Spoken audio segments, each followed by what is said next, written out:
Throughout the history of computers, we've been striving to shorten the gap between us and digital information, the gap between our physical world and the world in the screen where our imagination can go wild. And this gap has become shorter, shorter, and even shorter. And now this gap is shortened down to less than a millimeter, the thickness of a touchscreen glass. And the power of computing has become accessible to everyone.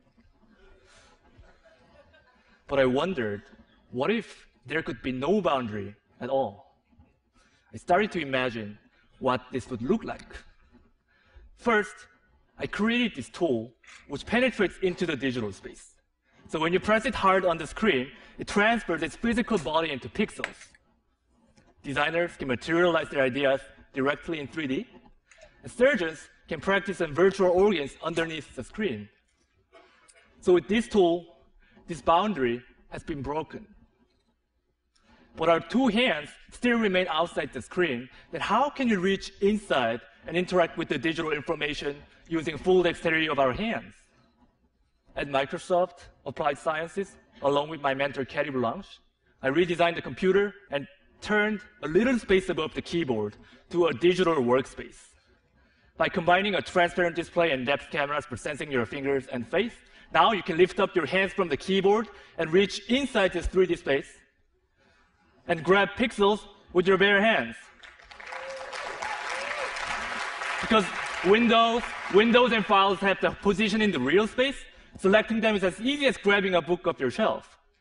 Then you can flip through this book while highlighting the lines, words on the virtual touchpad below each floating window. Architects can stretch or rotate the models with their two hands directly. So in these examples, we are reaching into the digital world.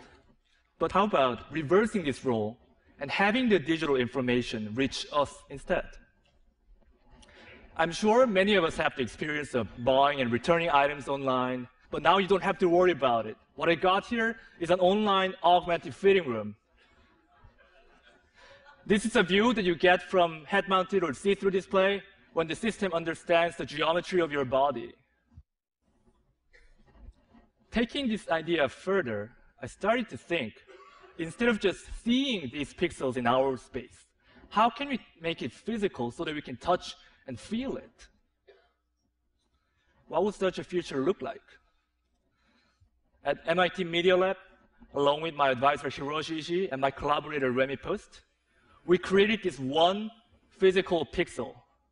Well, in this case, this spherical magnet acts like a 3D pixel in our space, which means that both computers and people can move this object to anywhere within this little 3D space. What we did was essentially canceling gravity and controlling the movement by combining magnetic levitation and mechanical actuation and sensing technologies. And by digitally programming the object, we're liberating the object from constraints of time and space, which means that now human motions can be recorded and played back and left permanently in the physical world.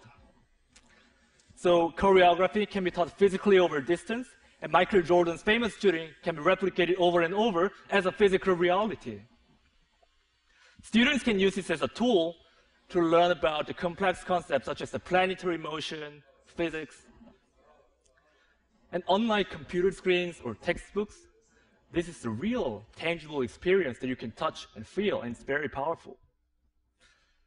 And what's more exciting than just turning what's currently in the computer physical is to start imagining how programming the world will alter even our daily physical activities.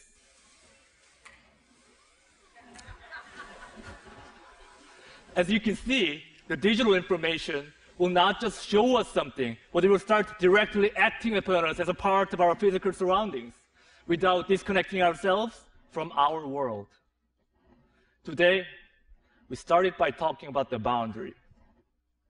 But if we remove this boundary, the only boundary left is our imagination. Thank you.